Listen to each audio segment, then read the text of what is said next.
Napoléon a 20 ans au moment où éclate la Révolution française en 1789. Et il va être un des acteurs de la Révolution française.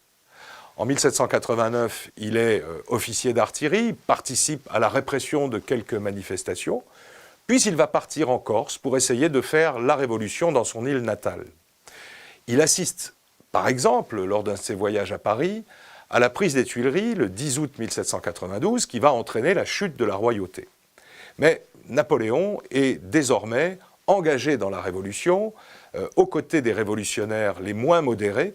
Il participe à la reprise de la ville de Toulon en 1793. Il est remarqué par Augustin Robespierre, le frère de Maximilien, et il est nommé général de brigade à l'issue de ce siège. Et à partir de ce moment, sa carrière va s'envoler vers les sommets.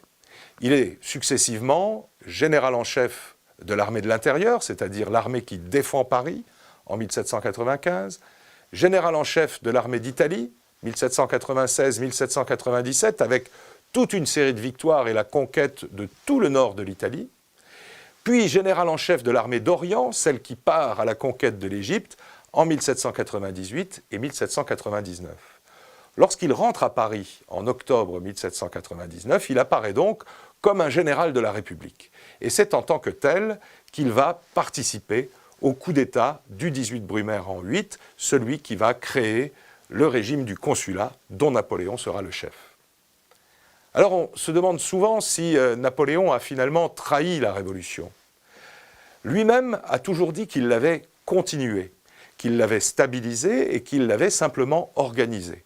Et lorsqu'on regarde les grandes réformes qui ont été faites par Napoléon Bonaparte pendant son gouvernement, on s'aperçoit qu'il respecte au fond les grands principes qui avaient été mis en avant par la Révolution française, à commencer par le principe de l'égalité entre les citoyens.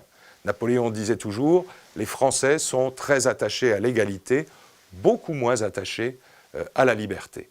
Et donc pendant 15 ans, Napoléon va stabiliser, organiser cette Révolution française à laquelle il avait tant participé.